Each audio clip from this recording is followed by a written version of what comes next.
Bismillahirrahmanirrahim. Assalamualaikum warahmatullahi wabarakatuh. Innal hamdalillah nahmaduhu wa nasta'inuhu wa nastaghfiruh wa na'udzu billahi min shururi anfusina wa min sayyiati a'malina. May yahdihillahu fala mudilla lahu wa may yudlil fala hadiya lahu. Ashhadu an la ilaha illallah wahdahu la syarika lahu wa ashhadu anna Muhammadan abduhu wa rasuluh sallallahu alaihi wa ala alihi wa ashabihi wa man sara ala nahjihi wa tamassaka bi sunnatihi ila yaumiddin wa sallama tasliman katsira. Ya ayyuhalladzina amanu taqullaha haqqa tuqatih wa la tamutunna illa wa antum muslimun. Ya ayyuhan nasu taqu rabbakumul ladzi khalaqakum min nafsin wahidah wa khalaqa minha zawjaha wa batha minhuma rijalan katsiran wa nisaa'a wattaqullaha alladzi tasaaluna bihi wal arham innallaha kana 'alaikum raqiba. Ya ayyuhalladzina amanu taqullaha wa qulu qawlan sadida yuslih lakum a'malakum wa yaghfir lakum dhunubakum wa man yuti'illaha wa rasulahu faqad faza fawzan 'azima. Amma ba'du, fa inna asdaqal hadithi kitabullah wa khairal hadi hadi Muhammadin sallallahu alaihi wasallam wa syarral umuri muhdatsatuha wa kullu muhdatsatin bid'ah wa kullu bid'atin dhalalah wa kullu dhalalatin finnar. Alhamdulillah, malam hari ini kita kembali melanjutkan kajian kitab Bulughul Maram. Malam hari ini kita masih membaca hadis-hadis yang dibawakan oleh penulis di dalam Kitabul Jami' Babut Targhibi fi Makarimil Akhlaq, bab motivasi atau anjuran berakhlak mulia. Kita baca hadis nomor 1334 berdasarkan penomoran di dalam kitab Tawdihul Ahkam. Qala al-muallif rahimahullah ta'ala wa an Iyad ibn Himar radhiyallahu anhu qala, dan dari Iyad ibn Himar radhiyallahu anhu beliau berkata, qala Rasulullah sallallahu alaihi wasallam, telah bersabda Rasulullah sallallahu alaihi wasallam, innallaha ta'ala auha ilai, sesungguhnya Allah ta'ala telah mewahyukan kepadaku, an tawada'u, hendaklah kamu tawadu, hatta la yabghiya ahadun ala ahad, sehingga seseorang tidak menzalimi orang yang lainnya, wala yafkhara ahadun ala ahad, dan seseorang tidak berbangga-bangga atas orang yang lainnya. Hadis riwayat Muslim. Hadis yang mulia ini memberikan kepada kita beberapa pelajaran sebagaimana disimpulkan oleh penulis kitab Tauhidul Ahkam. Kata beliau, tawadu itu adalah tadhallul wal istislami lil haqqi fima bainal abdi wa baina rabbih. Tawadu itu kalau secara bahasa sering kita artikan rendah diri atau merendahkan diri. Adalah tadhallul. Ya, artinya juga sama. Tadhallul, merendahkan diri atau menghinakan diri atau merendahkan diri. Wal istislami lil haq, dan menerima kepada kebenaran, kepada yang hak atau menerima yang hak. Baina al-abdi wa baina rabbih, yang ada di antara hamba dan juga ada di antara Tuhannya. Wa fi ma bainahu wa bainan nas, dan juga yang ada antaranya dan antara orang lain. Wa bihadza fa huwa a'ammu minal khusyu', maka dengan pengertian ini maka tawadhu itu lebih umum maknanya daripada khusyuk. Karena khusyuk itu hanya antara hamba dengan Allah, dengan Rabbnya. Sedangkan tawadhu ada kalanya tawadu terhadap hak yang ada antara seorang hamba dengan Rabbnya atau antara seorang hamba dengan orang lain, merendahkan diri dalam masalah itu. Jadi tawadu sifatnya lebih umum daripada khusyuk. Secara bahasa hampir sama maknanya, tapi penggunaannya atau maknanya lebih umum tawadu dibandingkan khusyuk. Lalu kata penulis kitab Tawdihul Ahkam, idza tasafa an-nasu bihadzal khuluqil karim, jika manusia berakhlak dengan akhlak yang mulia ini, fa innahu la yatakabbaru ahadun ala ahad, maka sesungguhnya tidak akan bersikap sombong seseorang atas orang lain. Berarti barang siapa yang tawadhu dengan sungguh-sungguh, maka tidak mungkin dia menyombongkan diri atas orang lain. Ketika ada orang mengaku dia tawadhu, tapi ternyata dia menyombongkan, ini berarti hanya sebatas pengakuan di lisan, belum sungguh-sungguh tawadhu'nya. Wah, si fulan itu orangnya tawadhu. Ternyata dia menyombongkan diri atas orang lain atau merendahkan diri atau merendahkan orang lain, menganggap rendah orang lain dibandingkan dirinya. Kenapa demikian? Kenapa orang yang tawadhu pasti dia tidak akan menyombongkan diri? Kata penulis, li'anna tawadhu'a diddul kibr, karena tawadhu itu sendiri lawan dari sombong. Tawadhu merendahkan diri terhadap orang lain, baik itu dalam hak yang ada antara dia dengan orang tersebut atau hak yang berkaitan dengan Allah Subhanahu wa taala. Sedangkan sombong lawannya. Oleh karena itu barang siapa yang tawadhu wa la yabghi ahadun ala ahad, kata penulis, maka tidak akan berbuat zalim seseorang yang pada dirinya benar-benar ada sifat tawadhu terhadap orang lain, dia tidak akan berbuat zalim. Li'annal mutawadhi'a la yara li nafsihi mazihatan ala ahad, karena orang yang tawadhu itu, yang benar tawadhu'nya itu, dia tidak melihat ada kelebihan dirinya dibandingkan orang lain. Dia tidak melihat dirinya memiliki kelebihan terhadap orang lain, sehingga dia tidak pantas untuk tawadhu atau tidak pantas untuk sombong, tidak pantas untuk menzalimi orang lain. Ini ciri khas orang yang tawadhu. Orang yang tawadhu itu tidak mungkin menzalimi orang lain, tidak mungkin dia berlaku sombong. Berbeda dengan orang-orang yang mutakabbir, yang sombong, salah satu sebabnya merasa dia lebih dari orang lain, maka dia merendahkan orang lain. Dan ini sesuai dengan definisi al-kibr yang disampaikan Rasulullah kepada para sahabatnya, al-kibru batarul haqqi wa ghamtun nas. Sombong itu adalah menolak kebenaran dan merendahkan orang lain. Maka orang yang tawadhu itu sering maknanya adalah merendahkan diri, maka tidak mungkin sombong. Berarti selagi seseorang itu memiliki sifat kesombongan, berarti dia bukan orang yang tawadhu. Lalu kata penulis, wa innama al-baghi wal kibru yansha'ani mimman yara nafsahu fawqan nas. Sesungguhnya zalim, sifat zalim dan sombong itu muncul atau tumbuh dari orang yang melihat dirinya itu lebih dari orang lain. Karena itulah dia bisa sombong, muncul rasa sombongnya. Walahu maziyatun alaihim, dan juga dia melihat memiliki kelebihan dibandingkan yang lainnya, sehingga kelebihan yang dia pandang ada pada diri tersebut membawa dia kepada kesombongan dan menggiring dia untuk berbuat zalim terhadap orang lain. Jadi sombong, zalim itu dua hal yang biasanya beriringan. Tambah lagi ta'ajjub, ujub, kagum terhadap diri sendiri. Itu perkara-perkara yang selalu beriringan. Ujub, sombong, lalu zalim, menyombongkan diri, kemudian menzalimi orang lain.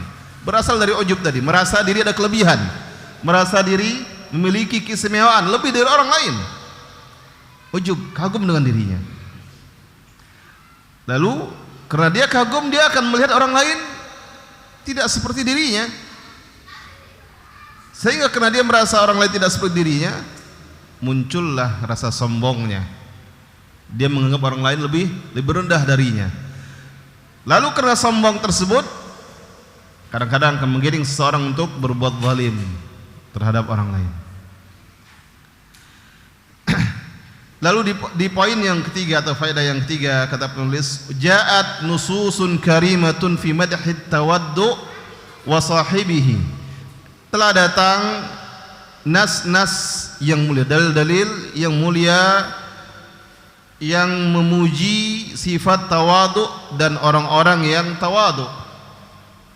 Di antaranya firman Allah Ta'ala di dalam surat Asy-Syu'ara ayat 215. Surat Asy-Syu'ara ayat 215, Allah berfirman, wakhfid janahak, dan rendahkan dirimu, liman ittaba'aka minal mu'minin, terhadap orang-orang yang mengikutimu, terhadap orang-orang beriman yang mengikutimu. Rendahkan dirimu. Nabi Allah perintahkan untuk merendahkan dirinya terhadap umatnya, terhadap orang-orang yang beriman. Maka jika Nabi Allah perintahkan, tentu umatnya lebih lagi harus memiliki sifat tawadu, harus berakhlak dengan akhlak yang mulia ini. Allah juga berfirman di dalam surah An-Najm ayat 32, fala tuzakku anfusakum, jangan kalian menganggap diri kalian suci. Nah, ini larangan untuk ujub. Jangan kalian menganggap diri kalian suci, bersih, hebat, memiliki kelebihan dibandingkan yang lain. Huwa a'lamu biman ittaqa, dialah Allah yang lebih mengetahui dengan orang-orang yang bertakwa. Maka jangan menganggap diri paling soleh, paling bertakwa, paling taat, sehingga menganggap orang lain rendah dan hina. Sebagaimana Allah juga berfirman di dalam surat Al-Maidah ayat 54, adzillatin ini ayatnya panjang tapi penulis mengambilkan penggalan ini, adzillatin al-mu'minin, lemah lembut terhadap orang-orang yang beriman, merendahkan diri atau lemah lembut terhadap orang-orang yang beriman. Begitu juga di dalam Sahihul Bukhari disebutkan di dalam hadis riwayat Bukhari dari Abu Hurairah radhiyallahu anhu, dari Nabi sallallahu alaihi wasallam, beliau bersabda, ma ba'atsallahu nabiyyan illa ra'al ghanam, tidaklah Allah mengutus seorang nabi pun melainkan mereka itu pernah atau dia pernah mengembala kambing atau domba. Jadi profesinya para nabi itu salah satunya menggembala kambing atau hewan ternak. Apa hikmahnya? Sebagian ulama menjelaskan hikmahnya, seseorang yang menggembala hewan ternak apalagi dalam jumlah banyak, dia butuh kesabaran. Kemudian dia butuh pengawasan, harus mengawasi terus, tidak boleh lengah. Apalagi mengembala di hutan, di padang rumput, mungkin di situ juga ada serigala, binatang buas yang lainnya dan sebagainya. Jadi itu melatih sifat sabar, sifat tanggung jawab, kemudian juga selalu komitmen dengan tugas-tugasnya, dia mengawas, tidak boleh lengah sedikit pun. Kita lanjutkan hadis Rasulullah. Kata Rasulullah, ma ba'atsallahu nabiyyan illa ra'al ghanam, tidaklah Allah mengutus seorang nabi pun melainkan nabi itu pernah menggembalakan hewan ternak. Qala ashabuhu, lalu para sahabat bertanya kepada Rasulullah sallallahu alaihi wasallam, wa anta, dan engkau juga ya Rasulullah? Nah, berarti ini yang bertanya sahabat-sahabat yang tentu tidak bersama Rasulullah di masa remajanya. Kalau yang penduduk Mekah yang mengenal Rasulullah dari masa remaja, dari masa anak-anak, mereka tahu Rasulullah itu pernah menggembala hewan ternak milik penduduk kota Mekah. Apa kata Rasulullah? Naam. Ketika ditanya oleh para sahabat, wa anta, dan engkau juga ya Rasulullah, apakah engkau juga pernah menggembala hewan ternak? Dijawab oleh Rasulullah, naam, ya. Kuntu ar'aha ala qararit li ahli Makkah.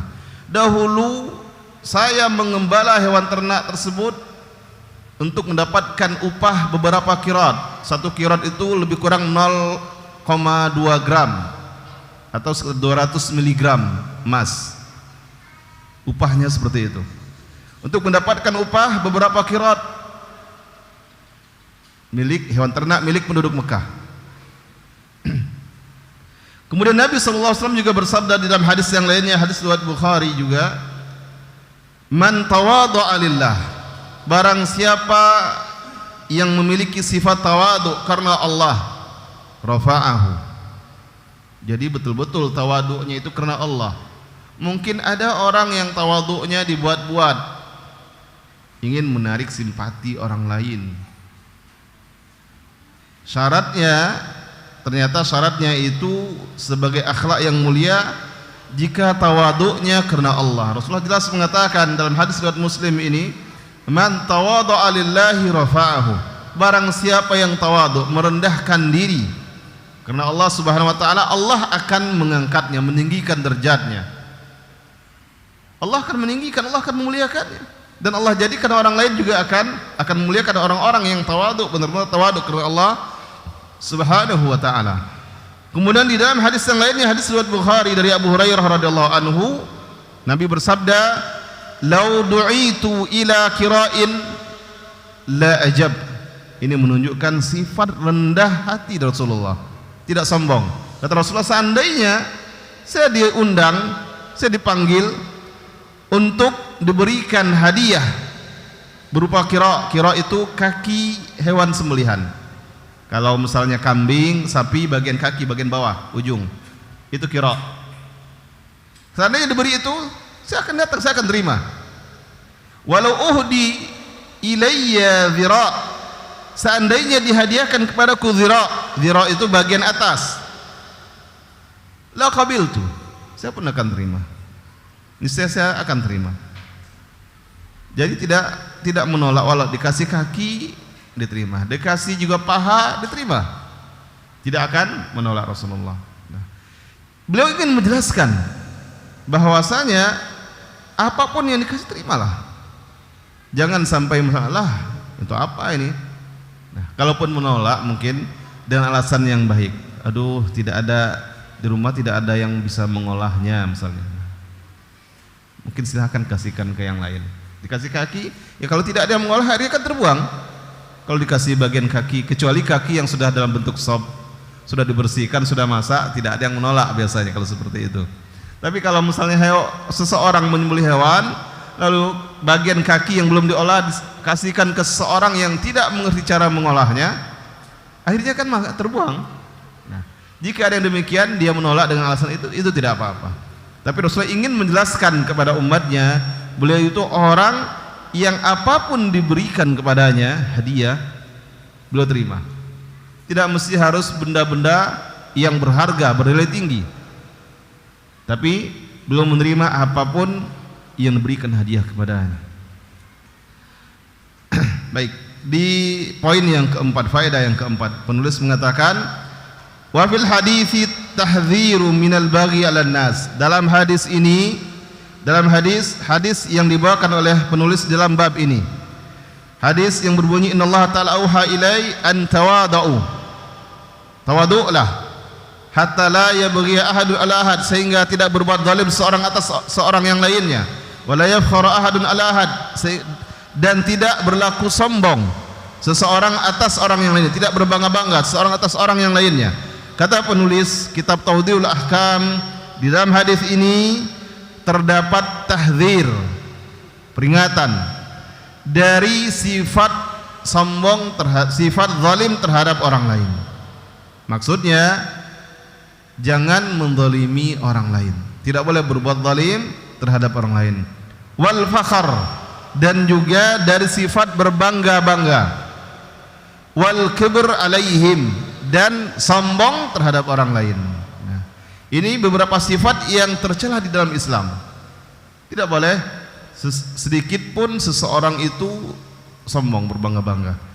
Di antara bentuk berbangga-bangga yang terlarang di dalam Islam, berbangga-bangga dengan keturunan. Wah, merasa anak pejabat, anak orang yang kaya, anak orang terpandang, anak orang yang terhormat, yang punya pengaruh, maka ini tidak dibenarkan dalam Islam. Dahulu di masa Rasulullah SAW ada dua orang yang saling, jazakallah khairan, ada, tapi ini bukan karena suara, memang mic-nya yang terputus-putus. Oh, spanning. Sekira dikasih ini karena suara, tidak ada pengaruh suara. Baik. Dahulu di masa Rasulullah SAW ada dua orang yang saling berbangga-bangga dengan nasab. Yang pertama menyebutkan ana fulan ibnu fulan ibnu fulan. Man anta la ummalak. Kata orang pertama, saya fulan bin fulan bin fulan, disebutkan nasabnya. Siapa engkau? Turunanmu tidak jelas. Lalu Rasulullah SAW menyebutkan kepada para sahabatnya. Kata Rasulullah, di masa Nabi Musa juga ada dua orang yang berbangga-bangga dengan keturunan, dengan nasabnya, dengan orang tuanya, nenek moyangnya. Yang pertama mengatakan ana fulan ibnu fulan, dia hitung sampai 9 nasabnya. Man anta la ummalak. Siapa engkau? La ummalak, tidak jelas turunanmu. Lalu orang yang kedua mengatakan, ini kejadian di masa Nabi Musa. Rasulullah ceritakan kepada para sahabat. Orang yang kedua mengatakan ana fulan ibnul Islam. Dengan bangganya dia menyebutkan ana fulan ibnul Islam. Saya fulan ibnul Islam. Lalu kata Rasulullah, kemudian Allah wahyukan kepada Musa agar mengabarkan kepada dua orang ini. Lalu Musa pun kabarkan kepada orang ini, amma anta, pada orang yang pertama yang mengatakan ana fulan ibnu fulan, dihitung disebutkan sampai 9. Amma anta fahaula finnar, maka mereka itu di neraka, dan engkau yang ke-10-nya. Rasulullah ancam dengan neraka. Nabi Musa ancam dengan neraka orang tersebut yang berbangga-bangga dengan turunannya. Kemudian yang kedua, amma anta, yang menyebut ana fulan min Islam, maka di surga, dan engkau yang keempatnya. Lalu di dalam hadis yang lainnya Rasulullah SAW menyebutkan, innallaha azhaba ankum ubbiyatal jahiliyah wa fakhraha bil aba. Sesungguhnya Allah telah menghapuskan dari kalian ubbiyah al jahiliyah, berbangga-bangga atau kesombongan jahiliyah, dan berbangga-bangga dengan orang tua, merasa anak fulan dan sebagainya, lalu berbuat sesuka hatinya. Lalu kata Rasulullah, innama mu'minun taqiyun, sesungguhnya yang ada itu sekarang ini hanya mukmin taqi, mukmin yang bertakwa, wa fajirun syaqi, atau fajir, orang yang pelaku dosa yang sengsara. Lalu kata Rasulullah, ada kullukum bani Adam, kullukum banu Adam, kalian semuanya adalah keturunan Adam, wa Adamu min turab, dan Adam dari tanah. Jadi untuk apa berbangga-bangga? Apa yang dibanggakan? Semua manusia dari keturunan Adam, dan Adam dari tanah. Rasul ingatkan para sahabatnya. Hadis riwayat Ahmad dan yang lainnya. Baik, kembali kepada faedah yang dibawakan oleh penulis. Kata penulis, hadis ini di dalamnya ada larangan atau teguran, peringatan agar tidak berbuat zalim terhadap orang lain. Larangan dari sifat berbangga-bangga, larangan dari sifat sombong, dan juga telah datang peringatan dari sifat-sifat buruk ini di dalam beberapa firman Allah Ta'ala.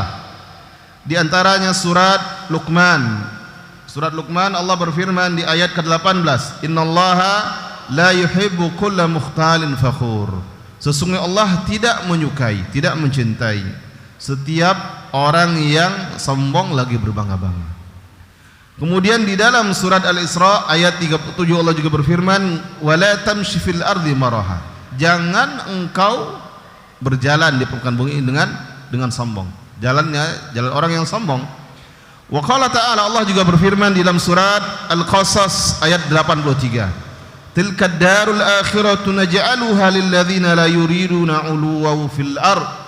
Itulah ad-darul akhirah, negeri akhirat, yang kami menjadikannya untuk orang-orang yang tidak menginginkan uluwan, ketinggian, maksudnya sombong di dunia ini, di bumi ini, wala fasadan, dan tidak menginginkan kerusakan. Maka Allah persiapkan untuk orang-orang yang tidak sombong dan juga orang-orang yang tidak berbuat kerusakan di dunia. Allah sediakan untuk mereka negeri akhirat yang kekal di dalamnya, tentu surga yang Allah persiapkan untuk mereka. Kemudian juga di dalam hadis riwayat Ibnu Mas'ud bahwasanya Nabi SAW telah bersabda, la yadkhulul jannah. Ini tegas sekali sabda Rasulullah. La yadkhulul jannata man kana fi qalbihi mithqalu dzarratin min kibr. Tidak akan masuk surga orang yang di hatinya ada kesombongan sebesar biji sawi. Bayangkan bagaimana tegasnya sabda Rasulullah ini. Hadis riwayat Muslim. Jadi orang walau bagaimanapun hebatnya dia ibadah dan sebagainya, tapi masih ada kesombongan, dia tidak akan masuk surga. Maksud tidak akan masuk surga bukan tidak masuk surga selamanya, tapi dia tidak akan langsung masuk surga. Itu salah satu maknanya yang dijelaskan oleh para ulama dalam syarah hadis ini. Tidak akan masuk surga, tidak akan bisa langsung masuk surga orang yang ada kesombongan di hatinya, walaupun hanya sebesar biji sawi. Ini dampak buruk sifat sombong yang ada pada seorang. Dan hadis-hadis yang lain masih banyak, kata penulis. Baik, ini beberapa faedah dari hadis ini. Kemudian kita beralih ke hadis 1335. Berkata penulis Bulughul Maram rahimahullah taala, wa an Abi Darda radhiyallahu anhu anin Nabi sallallahu alaihi wasallam qala, dan dari Abu Darda radhiyallahu anhu dari Nabi sallallahu alaihi wasallam beliau bersabda, man radda an irdi akhihi bil ghaib, barang siapa yang membela kehormatan saudaranya bil ghaib, di belakang saudaranya, tidak di hadapan saudaranya. Kalau di hadapan saudaranya membelanya boleh jadi mencari muka, tapi ini di belakang saudaranya. Misalnya ada saudaranya diburuk-burukkan, dia bela. Dia diburu-burukan orang lain tidak seperti apa yang diceritakan, atau walaupun seperti itu kan tidak boleh juga menggibah, menggunjing. Kata Rasulullah, man radda an irdi akhihi bil ghaib, barang siapa yang membela kehormatan saudaranya tidak di hadapan saudaranya, raddallahu an wajhihi an-nar yaumal qiyamah, Allah akan menjauhkan, memalingkan wajahnya dari neraka, ataukah Allah akan memalingkan api neraka dari wajahnya pada hari kiamat kelak.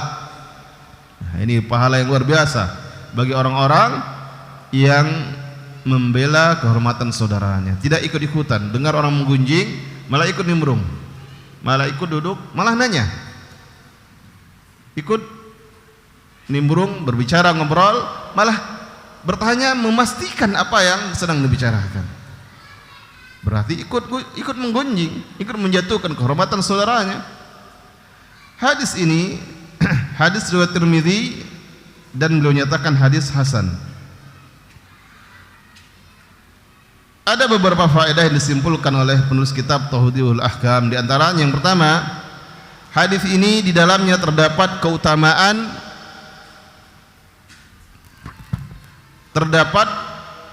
penjelasan tentang keutamaan membela kehormatan seorang muslim.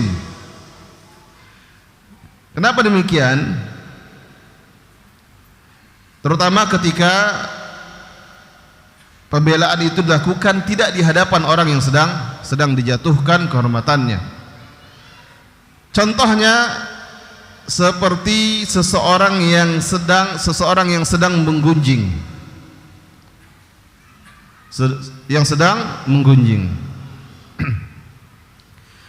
kemudian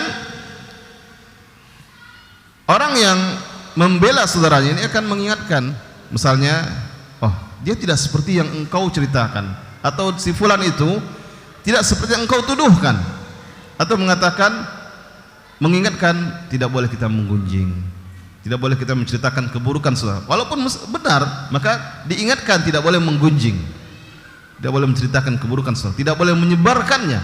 Tutup aib saudaramu misalnya. Nah, ini bentuk membela kehormatan saudara.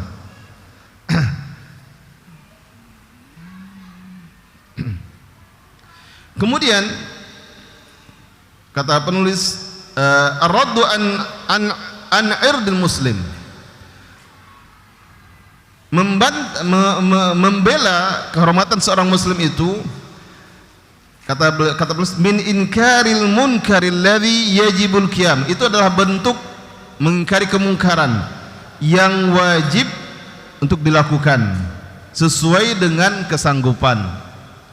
Ketika ada beberapa orang menggunjing seorang muslim yang lainnya, maka wajib untuk melakukan, mencegah kemungkaran ini, tapi sesuai dengan kesanggupan, dan tidak boleh membiarkannya begitu saja.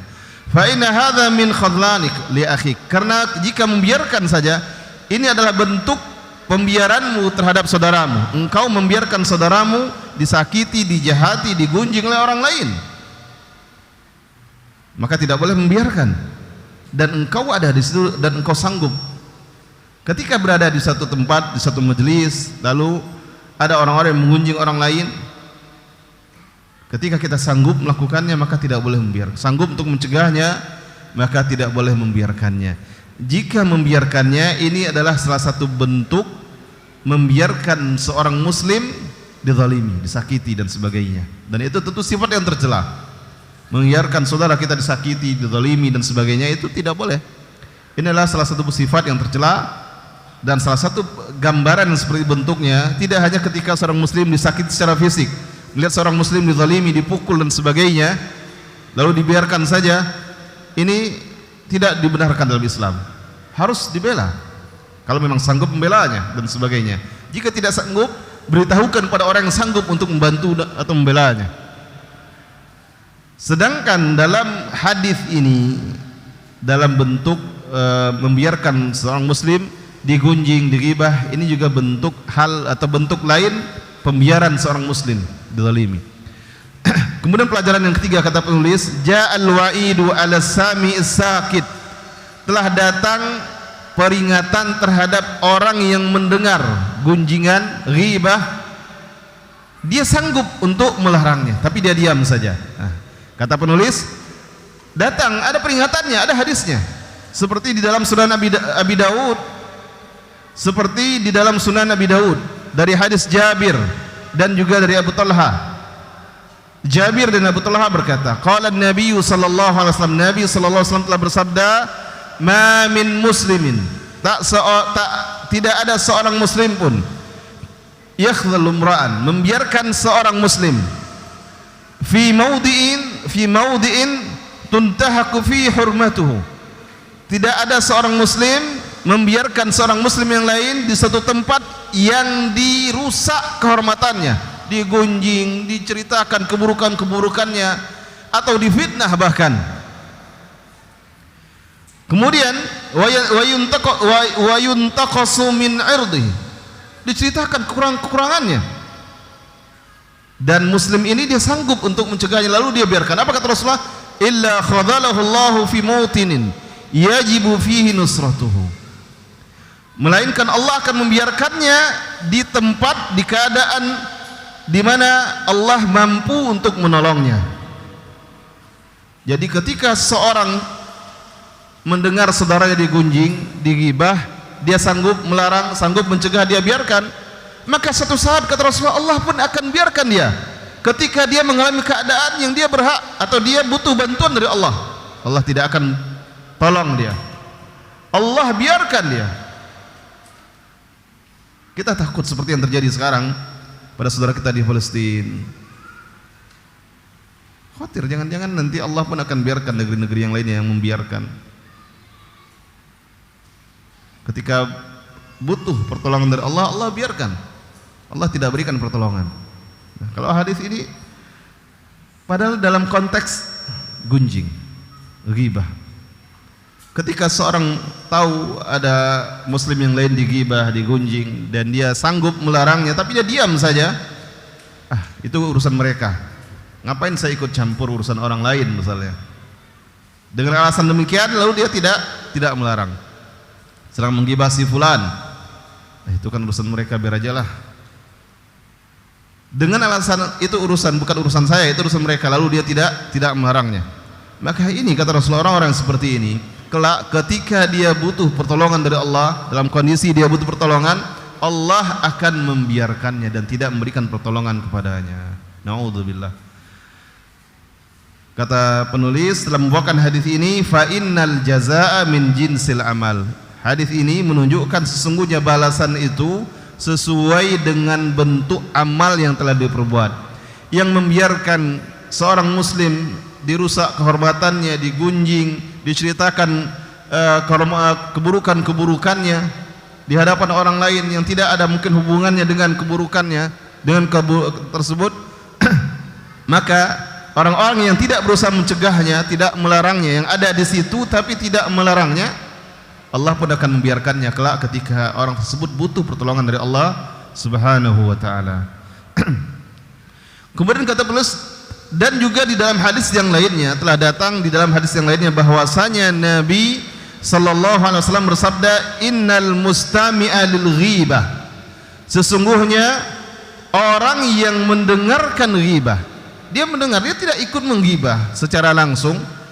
Dia berada di suatu majelis, ada berapa orang, mungkin 2 orang 3 orang yang ada di situ menggibah orang lain.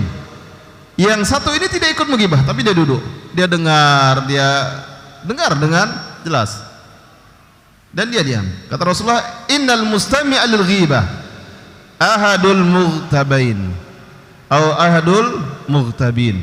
Sesungguhnya seseorang yang mendengarkan ghibah, maka dia termasuk salah satu dari orang-orang yang menggibah tersebut. Walaupun dia tidak berbicara, diam saja, sama saja hukumnya. Dia sama seperti orang yang menggibah tersebut. Maka barang siapa yang berada di majelis ghibah, majelis gunjing, wajib baginya untuk bersikap dengan salah satu sikap berikut ini, kata penulis. Sikap yang pertama, ar-raddu an irdi akhihil muslim. Ketika berada di majelis yang disitu ada gunjing-gunjing, ghibah dan sebagainya, maka bagi seorang muslim itu wajib dia memiliki salah satu sikap dari 3 sikap berikut ini. Yang pertama, ar-raddu ala an irdi akhihil muslim, membela kehormatan saudaranya yang digunjing tadi. Bagaimana caranya? Sampaikan kepada menggunjing bahwasanya tidak boleh menceritakan keburukan orang lain, menyebarkannya. Sampaikan juga pahala untuk menutup keburukan orang lain.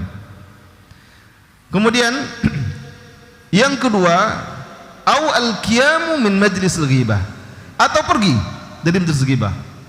Sanggup untuk mencegah, membela dan mencegahnya, lakukan. Jika tidak, maka pergi, tinggalkan majlis ghibah. Atau yang ketiga, awil inkar bil qalb, atau minimal mengingkari di hati. Misalnya di majelis yang tidak mungkin pergi di situ. Majelis berada di suatu tempat, ada acara, ada kegiatan yang dia tidak mungkin meninggalkannya. Lalu ada beberapa orang di situ menggunjing orang yang lain dan tak sanggup untuk mencegahnya. Maka dia wajib mengingkari di hatinya. Wajib mengingkari dan membenci perkataan tersebut. Jika dia tidak sanggup mencegah atau menolaknya, membantahnya, atau tidak bisa pergi, maka dia wajib minimal membenci, dia mengingkari di hatinya dan membenci perkataan-perkataan yang telah disampaikan di dalam majelis ghibah tersebut. Nah, ini 3 sikap harus ada. Jika tidak ada salah satu dari sikap ini, berarti dia termasuk orang yang menggibah, walaupun dia diam saja. Dia diam, nyimak, pura-pura diam misalnya, pura-pura diam, tapi dia simak secara detail apa yang digunjing oleh orang yang di sebelahnya. Pulang-pulang dari majelis tersebut, dia telah membawa cerita dari hasil gunjingan orang lain. Nah, dia diam. Dan orang yang seperti ini termasuk hukumnya seperti orang yang menggibah tadi. Ini 3 faedah dari hadis ini. Hadis yang berikutnya, hadis 1336.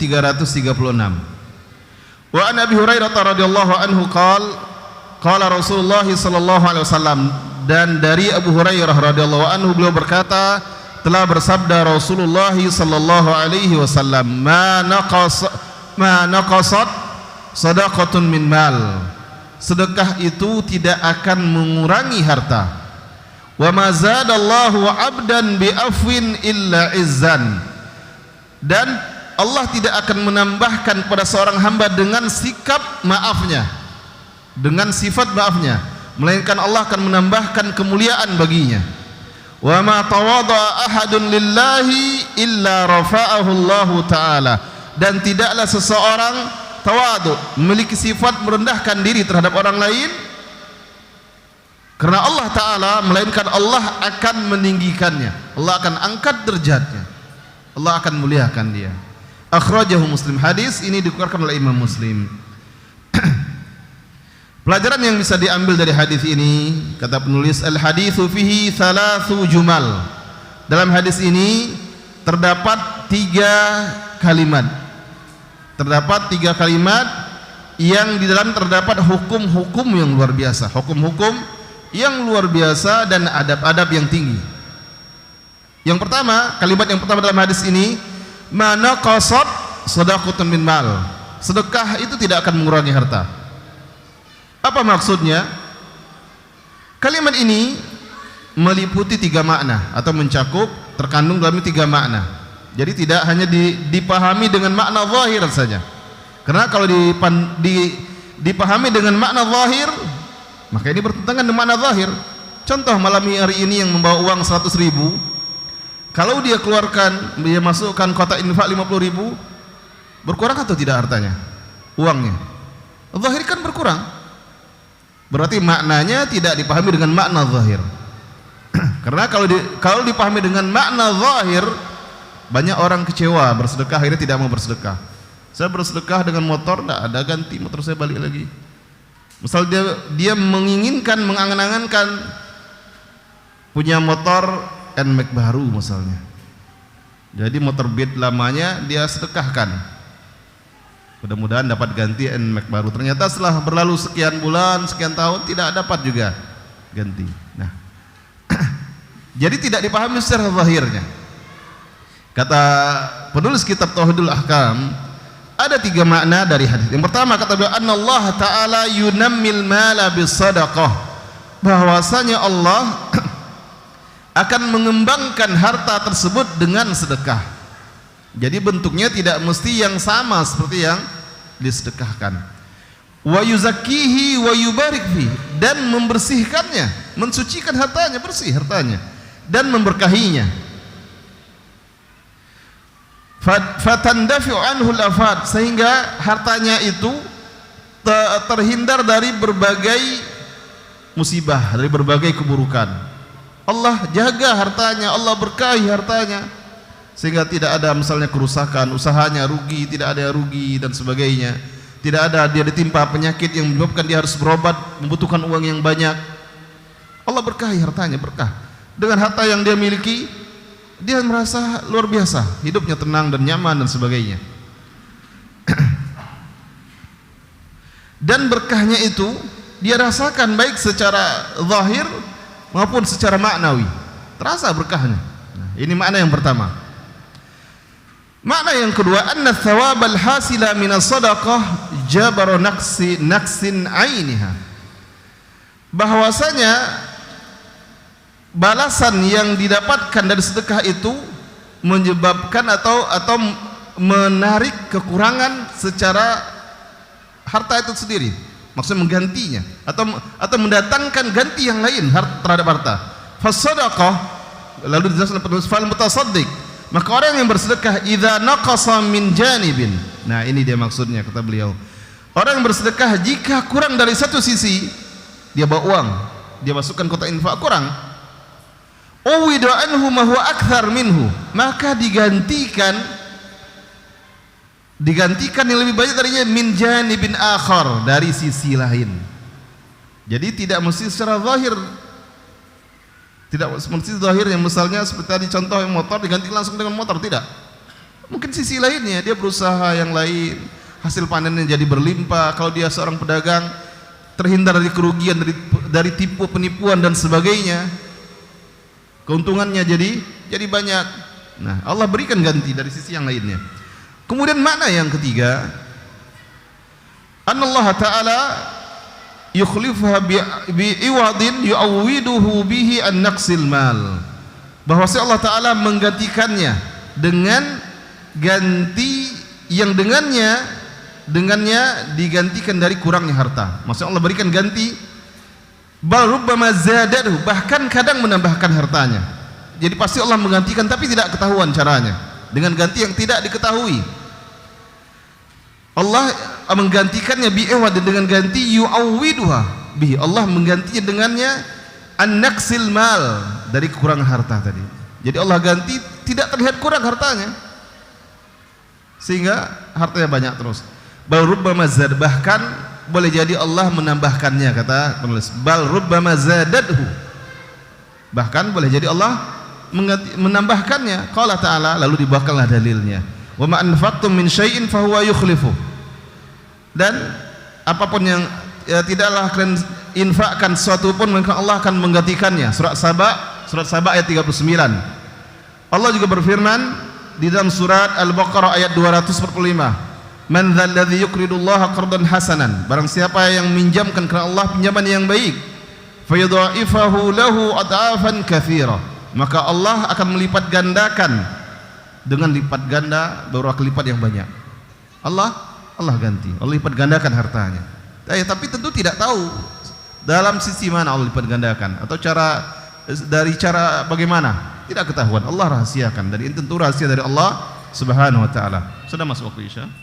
Baik, silakan azan kumandangkan. Setelah azan kita lanjutkan insyaallah.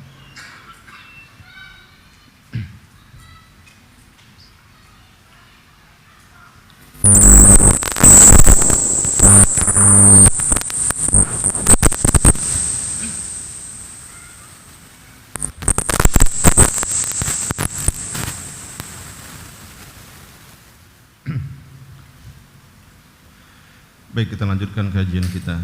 Jadi hadis 1336 ini, di situ Rasulullah menyebutkan 3 penggalan kata. Yang pertama mengatakan manaqasat shadaqatun min mal, tidak akan berkurang atau sedekah tidak akan mengurangi harta. Maka maknanya, kata penulis kitab Tawdihul Ahkam, ada 3 makna. Yang pertama, kata beliau, bahwasanya Allah berikan keberkahan terhadap harta. Allah berikan keberkahan terhadap harta orang yang bersedekah. Yang kedua, bahwasanya sedekah tersebut akan mencegah kekurangan hartanya, sehingga dia tidak merasa kurang, tidak pernah merasa kurang. Atau yang ketiga, Allah menggantikan hartanya dengan ganti, sehingga hartanya tidak berkurang. Ini 3 makna yang dijelaskan oleh penulis dalam kitab ini. Kemudian kalimat yang kedua yang Rasul sebut dalam hadis, ma zadallahu abdan bi'afwin illa izzan, tidaklah Allah menambahkan pada seorang hamba dengan sifat maafnya melainkan kemuliaan. Jadi seorang hamba yang pemaaf, memaafkan orang lain, Allah berikan kemuliaan kepadanya. Fihil hathu alal afwi anil musi. Dalam hadis ini, dalam ucapan Rasulullah ini, ma zadallahu abdan bi afwin illa izzan. Nah, dalam kalimat ini anjuran agar memaafkan orang yang berbuat buruk, memperlakukan kita dengan buruk, maka maafkan. Tapi berat. Oleh karena itu pahalanya besar. Karena berat itulah pahalanya besar. Apalagi jika sanggup membalas. Ada orang berbuat keburukan terhadap kita, kita sanggup membalas, maka kadang berat untuk tidak membalasnya. Tapi karena berat itu pahala besar. Kata penulis, hadis ini anjuran untuk memaafkan orang yang berbuat buruk atau memperlakukan kita dengan keburukan, dengan buruk.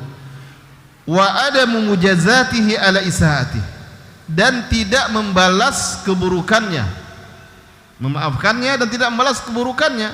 Wa in kanat jaizah, meskipun hukum asalnya boleh membalas keburukan dengan keburukan yang sama. Lakinnal afwa indal maqdarah. Akan tapi maafkan ketika mampu membalas, lahu maqamun kabirun indallah. Lahu maqamun kabirun indallahi wa inda khalqi. Bagi orang maafkannya kedudukan yang besar, yang tinggi maksudnya, di sisi Allah dan di sisi makhluknya, di sisi manusia. Orang yang memaafkan orang lain yang telah berbuat buruk kepadanya, itu di sisi Allah mendapatkan kedudukan yang tinggi, dan di hadapan manusia, manusia pun juga akan kagum kepadanya. Lalu kata penulis, amma indallah, adapun di sisi Allah, fa innahu subhanahu yuhibbuh, maka sesungguhnya Allah akan mencintainya, akan mencintai, menyayangi hamba yang maaf ini. Li'annahu muhsin, karena dia termasuk orang yang berbuat baik. Fa yada'u lahul mahabbah fil ard, maka Allah akan berikan bagi orang ini rasa cinta manusia yang ada di bumi ini. Allah mencintainya, Allah menyukainya, Allah jadikan orang lain pun sayang juga kepadanya karena sifat maafnya tadi. Amma indan nas, adapun di hadapan manusia, orang-orang yang memiliki sifat maaf ini, fa innan nasa idza alimu annahu afa an maqdara, maka sesungguhnya manusia jika mengetahui si fulan itu maafkan padahal dia sanggup membalas, sara lahu indahum manzilatan kabiratan, maka orang yang pemaaf ini atau memberikan maaf ini di hadapan orang lain memiliki kedudukan yang tinggi. Orang akan kagum dan hormat padanya. Wa maqamun azim, kedudukan yang agung. Wa nuzira ilaihi bi'ainil ijlali wal ikbar, dan orang akan melihat kepadanya dengan penuh kekaguman, keagungan, pengagungan, wal ikbar, akan membesarkannya, akan mengagungkan, memuliakannya dan membesarkannya. Itu bagi orang yang ketika dia dizalimi, disakiti, dan dia sanggup membalas tapi dia maafkan, orang akan kagum, masya Allah, luar biasa bapak itu, luar biasa si fulan itu, padahal dia sanggup membalas tapi dia tidak balas, dia maafkan. Itu luar biasa. Bahkan di dalam Al-Quran, di dalam surat Ali Imran, ketika Allah berfirman di ayat 133, wasari'u ila magfiratin min rabbikum wa jannatin arduha samawati wal ard uiddat lil muttaqin, dan bersegeralah menuju ampunan dari Tuhanmu dan sorga yang luasnya seluas langit dan bumi, yang telah dipersiapkan untuk orang-orang bertakwa. Di ayat berikutnya Allah sebutkan beberapa sifat-sifat orang yang bertakwa yang Allah persiapkan surga untuk mereka. Siapa mereka? Allah sebutkan di ayat yang 134, alladzina yunfikuna amwalahum walladzina yunfikuna fis sarai wad dharra, yaitu orang-orang yang senantiasa menginfakkan hartanya fis sara, baik dalam keadaan senang, dalam keadaan lapang, wad dharra, maupun dalam keadaan susah, dia tetap berinfak. Dalam keadaan Allah berikan kelapangan, infaknya banyak.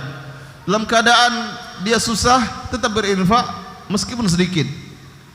Wal kadhiminal ghaidh, lalu kata Allah, dan orang-orang yang mengendalikan emosinya, dia tidak luapkan sejadi-jadinya, dia ketahan emosinya walaupun berat, akan memberikan dampak buruk kepada dia, tahan emosinya. Wal afina 'anil nas, dan orang-orang yang memaafkan orang lain, memaafkan keburukan orang lain kepadanya. Ketika ada orang yang berbuat buruk kepadanya, memperlakukannya dengan tidak baik, dia maafkan. Lalu di akhir ayat ini kata wallahu yuhibbul muhsinin, dan Allah mencintai orang-orang yang berbuat baik. Jadi orang-orang ini yang menginfakkan harta dalam keadaan lapang maupun susah, yang mengendalikan emosinya, yang maafkan orang lain, maka mereka ini orang-orang yang berbuat baik dan Allah mencintai mereka. Dan untuk orang-orang inilah yang telah Allah persiapkan surga. Jadi ini salah satu atau beberapa sifat-sifat orang-orang yang bertakwa. Allah persiapkan surga untuk mereka, memaafkan perlakuan buruk orang lain walaupun sanggup untuk membalasnya. Kata penulis, wa ammal muntaqim, adapun orang yang membalas, fa innahu la yanalu hadhil manzilah, maka dia tidak akan mendapatkan kedudukan seperti ini, kedudukan yang tinggi di hadapan Allah maupun di hadapan manusia. Maka dia tidak akan mendapatkannya, bahkan sebagian orang akan mencelanya. Sebagian orang akan menilai buruk kepadanya. Apalagi jika dia membalas dengan balasan yang tak setimpal, yang lebih berat, maka akan semakin buruk di hadapan Allah dan juga di hadapan manusia. Allah berfirman di dalam surat Asy-Syura ayat 40. Faman afa, maka barang siapa yang maafkan, wa aslaha, dan berbuat baik, fa ajruhu 'ala Allah, maka balasannya, maka ganjarannya Allah yang akan berikan ganjarannya. Allah yang akan memberikan balasannya. Allah juga berfirman di dalam surat Syura ayat 43. Wala man sabara wa ghafara inna dzalika la min azmil umur, dan sungguh orang yang sabar dan mengampuni kesalahan orang lain atau maafkan, sesungguhnya itu adalah sebaik-baiknya perkara. Kemudian Allah juga berfirman di dalam surah An-Nahl, wala in sabartum lahuwa khairul lis-sabirin, dan jika engkau sabar, maka sungguh itu sebaik-baik sifat dan itu adalah kebaikan bagi orang-orang yang berbuat sabar. Lahuwa khairun, sungguh itu baik bagi orang yang berbuat sabar. Kemudian juga Rasulullah sebutkan di dalam hadis yang lainnya, banyak hadis-hadisnya dalam masalah ini yang berkaitan dengan sifat sabar terhadap sikap buruk orang lain. Kemudian kalimat yang ketiga yang Rasulullah sebutkan dalam hadisnya, man tawadha'a ahadun lillahi ta'ala illa rafa'ahu Allah ta'ala. Saya ulangi, hadis ini di dalamnya ada 3 kalimat atau ucapan Rasulullah yang luar biasa. Yang pertama mengatakan, ma naqasat shadaqatan min mal, sedekah tidak mengurangi harta. Yang kedua bahwasanya tidaklah seseorang memaafkan orang lain melainkan Allah akan meninggikannya atau Allah akan muliakannya. Kemudian tidaklah seseorang tawadhu melainkan Allah akan meninggikannya. Nah, ini 3 kalimat. Yang ketiga ini, ma tawadha'a ahadun lillah, tidaklah seorang tawadhu karena Allah, ingat, karena Allah, bukan karena yang lainnya. Memperlihatkan sifat tawadhu, tapi harus karena Allah melakukan tawadhu ini, bukan karena ingin dipuji oleh orang lain. Rasulullah jelas mengatakan lillahi. Ini hadis kedua yang kita dengar malam ini. Ma tawadha'a ahadun lillahi ta'ala illa rafa'ahu Allah ta'ala, melainkan Allah akan meninggikannya, Allah akan mengangkat derajatnya. Tidaklah seseorang tawadhu, merendahkan dirinya terhadap orang lain karena Allah Ta'ala, melainkan Allah akan mengangkatnya atau Allah akan meninggikan derajatnya.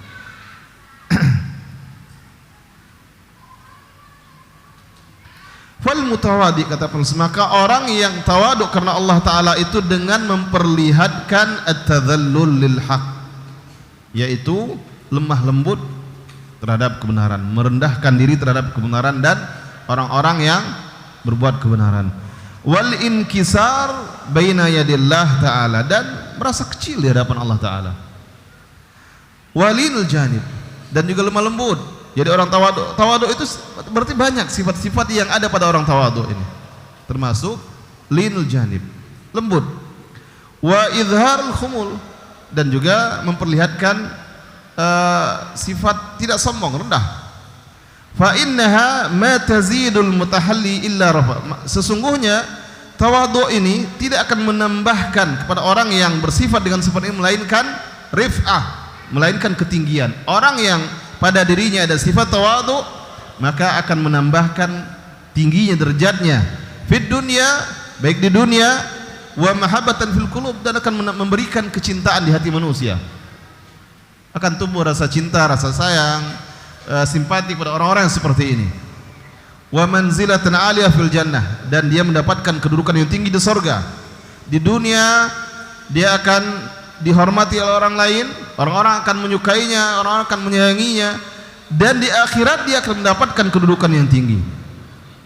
Disebutkan di dalam hadis yang dibawakan oleh Abu Nu'aim dalam kitab Al-Hilyah, Hadis Mu'adz bahwasanya Nabi sallallahu alaihi wasallam bersabda, "Innallaha yuhibbu min ibadihi al-atqiya." Sesungguhnya Allah mencintai dari hamba-hambanya al-atqiya, al-akhfiya, al-abriya, yang bertakwa, al-akhfiya, yang menyembunyikan ketakwaannya, kesolehannya, tidak sengaja diperlihatkan dan sebagainya, wal abriya, dan juga tidak berbuat zalim atau berlepas diri, menjaga diri dari berbagai keburukan dan sebagainya. Hadisnya hadis riwayat Tabrani dan yang lainnya. Kemudian juga di dalam hadis yang lainnya, hadis riwayat Tirmidzi dari Anas, Rasulullah bersabda, kata Rasulullah, "Rubba as'atha akbar." Berapa banyak orang yang tampilannya kusut masai, dilihat dari tampilan tidak meyakinkan. Tidak meyakinkan kalau dilihat dari penampilannya. Tapi apa yang terjadi? Orang tidak peduli dengan kalau dia meminta dan semua orang tidak peduli. Lau aqsama 'ala Allahi la abarrahu. Kalau dia bersumpah atas Allah, berdoa kepada Allah, maka Allah akan kabulkan doanya. Jadi kadang-kadang kita tidak boleh menilai dari zahir tampilan seorang. Ada hal-hal lain yang kita tidak mengetahuinya. Orang-orang seperti ini kadang tampilannya biasa saja, tapi dia lebih bertakwa. Dia lebih bertakwa, dia jaga dirinya, dia tidak meminta-minta seperti orang yang kusut masai dan sebagainya. Dia orang yang betul-betul menjaga dirinya. Dan orang tidak la yu'ba bih, tidak diperdulikan. Orang tidak peduli dengannya. Tapi kalau dia berdoa kepada Allah, Allah akan mengabulkan doanya. Ini luar biasa. Jadi hadis ini menggambarkan kepada kita sifat tawadhu itu luar biasa di sisi Allah. Kemudian orang-orang yang tawadhu, mungkin orang lain akan menilainya, kalau betul-betul tawadhu, orang akan melihatnya tidak ada apa-apanya, mungkin tidak diacuhkan oleh orang lain, karena tidak terlihat pada dirinya tampilan orang yang misalnya memiliki kemampuan ini itu, atau dari sisi ibadah tidak terlihat orang yang betul-betul luar biasa dan sebagainya. Biasa saja, dari sisi duniawi terlihat biasa saja. Dahulu ketika saya kuliah di Jakarta di tahun antara tahun 96 sampai tahun 2000, itu ada teman-teman dari Pekanbaru belanja perlengkapan, belanja pakaian, punya toko pakaian, saya kenal orang-orangnya. Itu membawa uang dalam kantong kresek saja, uang dalam jumlah banyak, ke Tanah Abang belanja untuk toko.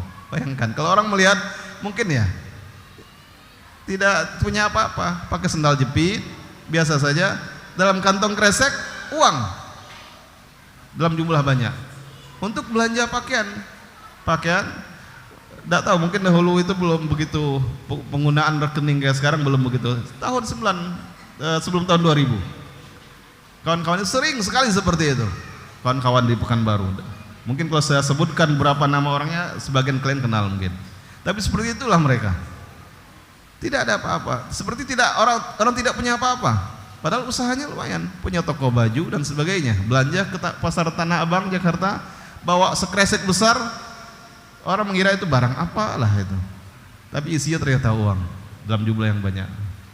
Malah dengan tampilan seperti itu lebih aman.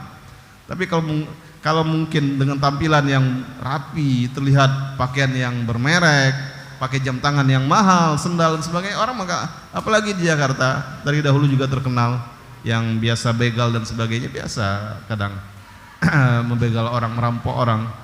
Tapi dengan tampilan seperti itu dia jalan kemana-mana, bawa uang, naik bis kota, tidak ada yang menaruh perhatian, oh ini bukan orang yang berduit ini naik seperti ini, pakai sandal jepit, kantong kresek tak apa isinya, mungkin orang mikirnya seperti itu. Walaupun isinya dalam jumlah besar uangnya. Nah, itu contoh kadang-kadang orang-orang yang terlihat tidak ada hal yang dimilikinya, tapi ternyata luar biasa. Begitu juga dalam urusan-urusan akhirat. Rasulullah mencontohkan dalam hadis ini. Nah, ini berupa pelajaran bagi kita semuanya. Semoga Allah senantiasa memberi hidayah dan taufik kepada kita agar berakhlak mulia dan menghindarkan kita dari akhlak-akhlak yang tercela, yang akan menyebabkan kita mendapatkan murka dari Allah Subhanahu wa taala. Sampai di sini materi kajian kita. Mungkin ada 1-2 pertanyaan, silahkan. Baik, silahkan. Ini dulu, ya.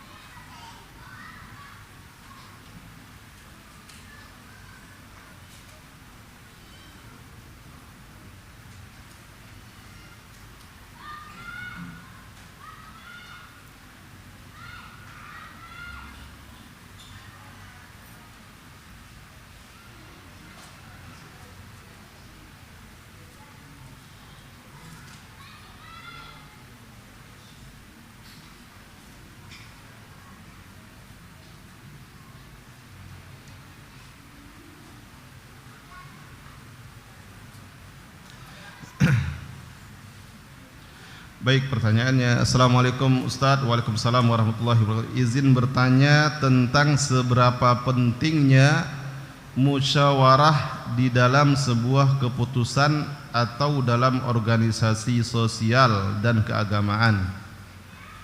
Bagaimana Islam mengajarkan kita tentang pentingnya musyawarah? Jika ada dalilnya, bisa tolong dipaparkan atau disampaikan mungkin ya. Barakallahu fikum wa fikum barakallah. Baik. Musyawarah adalah salah satu sifat atau ciri khas yang Allah berikan kepada orang yang beriman, dan itu dicontohkan oleh Rasulullah sallallahu alaihi wasallam. Wa amruhum syura bainahum, dan urusan mereka adalah musyawarah di antara mereka. Dalam Al-Qur'an Allah sebutkan demikian. Kemudian juga sejarah, ya, sepanjang sejarah perjalanan dakwah Rasulullah sallallahu alaihi wasallam, selalu beliau mengajak sahabat bermusyawarah dalam berbagai urusan. Nah, contoh ketika perang Badar. Ketika perang Badar, Rasulullah itu keluar dari kota Madinah dengan para sahabatnya bukan tujuan untuk berperang. Bukan tujuan untuk berperang, tapi hanya untuk mencegat rombongan dagang. Kalau yang namanya rombongan dagang bukan pasukan perang. Paling ada pengawalnya, penjaganya, security-nya atau keamanan 1, 2, 3 orang saja, tidak seperti pasukan perang. Jadi ketika dapat informasi rombongan dagang yang dipimpin oleh Abu Sufyan akan melintas tidak jauh dari kota Madinah, Rasulullah mengajak para sahabat, tapi beliau tidak tekankan betul mengajak, sehingga tidak semua sahabat ikut. Ada sekitar 300 orang berangkat. Ternyata bocor informasinya dari orang-orang munafik, tentu yang membocorkannya, sampai ke Abu Sufyan. Abu Sufyan pun merubah arah perjalanannya sehingga berhasil menyelamatkan diri dari sergapan Rasulullah dan para sahabatnya. Nah, dan Abu Sufyan mengirimkan kabar, mengutus seorang yang cepat berkuda, mengirim kabar ke orang-orang musyrik Quraisy di Mekah agar mengirimkan pasukan penyelamat. Ketika disampaikan kabar itu, tentu Abu Sufyan belum betul-betul aman. Ternyata setelah pasukan berjalan sekitar 1000 orang, dapat informasi Abu Sufyan rombongan sudah selamat, sudah sampai ke Mekah. Yang tadinya jumlah pasukan Quraisy itu 1000 lebih, 1300. Akhirnya 300 orang mundur, balik lagi ke Mekah, tidak mau melanjutkan. Karena akan tujuan mereka keluar ingin menyelamatkan rombongan dagangnya. Sekarang rombongan dagangnya sudah selamat sampai ke Mekah. Tapi yang 1000 orang dengan Abu Jahal dan tokoh-tokohnya tetap ngotot ingin melanjutkan perjalanan sampai ke Badar. Nah, ketika di Badar itulah Rasulullah mengajak para sahabat bermusyawarah. Salah satunya tentang posisi di mana mereka bertahan. Lalu ada sahabat yang menyarankan, ketika Rasulullah mengambil posisi di suatu tempat, sahabat lain menyarankan, Rasulullah menerimanya dan mengubah posisi mereka, memindahkan. Itu contoh. Kemudian juga di perang Khandaq. Di perang Khandaq, Rasulullah juga meminta saran dari para sahabat, apa yang harus dilakukan? Apakah mencegat atau menanti pasukan musuh di luar kota Madinah, atau bertahan di kota Madinah? Begitu juga di perang Uhud, sebelum perang Khandaq. Perang Uhud juga demikian. Di perang Uhud semuanya mengatakan kita ke Uhud, cegat di sana. Kalau di Madinah, maka nanti akan banyak korban, kerusakannya juga akan banyak. Dan Rasulullah menerima semua. Ketika perang Khandaq juga saran-saran disampaikan oleh para sahabat, dan Salman Al-Farisi memberikan saran, kita bertahan di kota Madinah di dalam dan buat Khandaq. Khandaq artinya parit di bagian kota Madinah terbuka yang tidak terlindungi oleh bukit, juga tidak ada kebun-kebun yang menutupinya.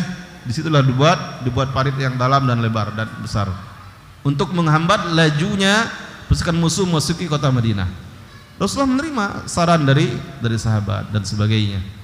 Itu contoh musyawarah yang dilakukan oleh Rasulullah sallallahu alaihi wasallam, dan itu dalilnya karena hadis riwayatnya sahih dalam kitab-kitab tarikh, kitab-kitab sejarah, kitab-kitab sirah. Kalau dikatanyakan dalil, maka itu contoh tentang musyawarah. Kemudian dalam masalah apapun, dalam masalah sekecil apa, bahkan dalam rumah tangga, ada hal-hal yang sebaiknya dimusyawarahkan. Apalagi jika berkaitan dengan kemaslahatan umat, ada hal-hal yang sebaiknya dimusyawarahkan. Tapi ada hal-hal yang ketika musyawarah buntu, tapi setelah musyawarah buntu,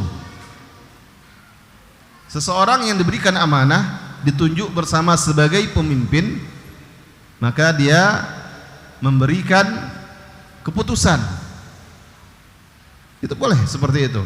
Ketika ada hal-hal yang buntu selain musyawarahkan, banyak pendapat dan saran yang ini dan sebagainya, maka orang yang dituakan di situ, baik dia sebagai ketua atau apapun, boleh dia memberikan keputusan. Dah, saya putuskan dari semua saran yang masuk ini, kalau tidak ada kata sepakat di antara kita, saya putuskan ini.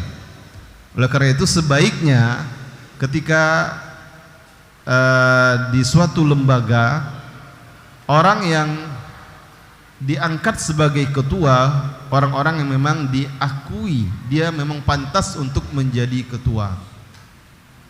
Kalau tidak, maka banyak orang-orang yang tidak akan menerima keputusannya. Apalagi ternyata keputusannya itu akan memberikan atau memberi dampak yang tidak baik, sehingga akhirnya yang lain tidak menerima dengan lapang dada. Nah, tapi musyawarah itu salah satu yang dianjurkan di dalam Islam. Wallahu a'lam bishawab. Ya, baik. Silakan pertanyaan yang lainnya. Masalah tentang hibah, Ustaz. Ya, baik, hibah. Ada kawan sebulan lah. Ya. Itu dia suka berhutang dan tak mau membayar hutang, nggak sanggup. Ya. Bukan hanya satu orang, dua orang yang kena seperti itu. Apakah kita boleh menyebarkan atau bilangkan kepada kawan yang lain? Baik. Yang terkena seperti Ya. itu? Baik. Masalah yang kedua, Ustaz. Ya. Yang kedua, di lingkungan pendidikan sering kita menemui anak-anak yang susah diatur atau yang bermasalah, Ustaz, ya. Jadi kita membicarakan di forum itu ternyata kita ada sangkut pautnya anak itu sama orang tuanya. Secara otomatis kita akan membicarakan keburukan orang tuanya. Jadi untuk mencari solusi kita bicarakan, kita cari ada masalah nggak di keluarga. Ya. Otomatis kan keburukan orang tuanya akan terucapkan di situ. Apakah itu termasuk gitu, Ustaz? Ya, baik. Baik, ada dua pertanyaan. Yang pertama, ketika apa tadi? Kok malah lupa. Hutang ya. Orang yang sering berhutang tapi dia sering mangkir dari hutangnya misalnya. Dan banyak orang lain yang jadi korban. Nah, apakah ketika menceritakan dia atau menyampaikan, menyebarkan, hati-hati dengan si fulan dan sebagainya. Apakah itu termasuk ghibah atau tidak? Dalam masalah ini di bab yang menjelaskan tentang larangan terhadap akhlak-akhlak yang tercela, bab sebelum ini kita sudah bahas beberapa hadis tentang larangan ghibah, tentang ghibah dampaknya. Di situ juga dijelaskan ghibah yang tidak terlarang. Dia ghibah, zahirnya ghibah tapi tidak terlarang. Salah satunya ketika mengingatkan seseorang dari kejahatan. Itu keburukan tapi sudah berbentuk kejahatan, dia merugikan orang banyak. Lain halnya jika memang seorang yang memang betul-betul butuh tapi dia tidak sanggup. Cuma dia mungkin mau minta, kan dia malu mungkin ya. Mungkin minta. Jadi mungkin dia dengan lafaz hutang tapi dia tidak sanggup mungkin bayar. Nah, tapi dilihat kalau memang orang yang sangat susah, wajar dia. Tapi kalau orang yang dia tidak susah dan dia tidak bayar dan sebagainya, sengaja mangkir dan sebagainya, itu yang ketika mengingatkan kepada orang lain itu boleh. Itu termasuk perkara yang diboleh. Hati-hati dengan si fulan. Dia itu biasanya begini-begini, hati-hati. Dia panjang tangan misalnya. Contoh-contoh. Dia kadang-kadang dia kalau sudah dapat mangsa ini, dia akan pindah ke mangsa yang lain. Dekati, lalu dia pinjam, lalu dia lari, menghilang. Pinjam lagi ke yang lain dan sebagainya, seperti itu. Nah, itu boleh mengingatkan dari kejahatan atau keburukan orang lain agar tidak yang terlarang itu jika memang ada keburukan, tapi keburukan itu mungkin aib dia. Ini yang tidak boleh, yang tidak berdampak terhadap orang lain. Misalnya seorang yang aibnya dia ini bagaimana ada aib-aib yang lain. Nah, itu yang tidak diperbolehkan. Tapi kalau seperti itu, keburukan, tapi keburukan ini berdampak pada orang lain, lalu diingatkan orang lain agar terhindar dari keburukan tersebut, agar tidak, kalau itu diperbolehkan seperti itu. Kemudian juga di antara hal yang disebutkan juga ketika di pengadilan, ketika seorang diminta bersaksi terhadap seseorang yang berbuat suatu keburukan. Tentu dia diminta bercerita, menceritakan apa yang dia ketahui tentang si fulan itu. Di pengadilan dia diminta, itu boleh seperti itu. Atau ketika menjelaskan seperti ini tadi, itu termasuk bentuk yang diperbolehkan. Seperti itu. Tapi tentu sebatas yang ada hubungan dengan tidak melebar kemana-mana. Kalau sudah melebar kemana-mana maka harus di stop. Misalnya cerita tentang anak didik kita, si anak ini begini, ternyata misalnya dia orang tuanya, keluarganya, dia dari broken home misalnya, terus melebar kemana-mana, ibunya begini, melebar kemana-mana, dan orang tua sehingga anak tidak diurus. Nah, akhirnya melebar yang tidak lagi ada kaitan dengan kondisi anak. Tentu harus di cut, harus di stop. Tapi jika masih sebatas yang berhubungan dengan kemaslahatan anak ini agar diketahui kondisi anak ini sebenarnya bagaimana nih, sehingga tahu atau bisa ditetapkan solusi yang terbaik untuk anak ini bagaimana. Dengan mengetahui kondisi latar belakang anak ini kan bisa dipilih solusi yang terbaik. Nah, itu boleh, termasuk boleh hal yang seperti itu. Ya. Dan insya Allah tidak terlarang. Allahu a'lam bishawab. Baik, silakan yang lain. Tadi ada yang lain sepertinya. Ada lagi. Kalau tidak salah dari arah sini tadi ada satu orang lagi yang mau bertanya. Atau mungkin ternyata pertanyaannya sama. Tapi di bab sebelumnya kita sudah bahas atau pernah kita baca penjelasan dari penulis beberapa bentuk ghibah yang tidak terlarang, maksudnya boleh diperbolehkan. Salah satunya ketika di pengadilan atau ketika bertanya kepada seseorang, misalnya datang ke suatu daerah, suatu tempat mencari seorang, tahu alamat ini, si fulan ini, lalu yang bertanya, fulan yang mana nih? Orangnya seperti apa? Oh, disebutkan orangnya, misalnya kurus, cungkring, tinggi dan sebagainya, ada cacatnya. Nah, kalau dia misalnya bicara disebutkan berapa kekurangannya, maka tapi itu tidak dikatakan ghibah seperti itu, tidak ghibah yang terlarang. Nah, itu beberapa contoh yang pernah disampaikan di majelis ini. Wallahu a'lam bishawab.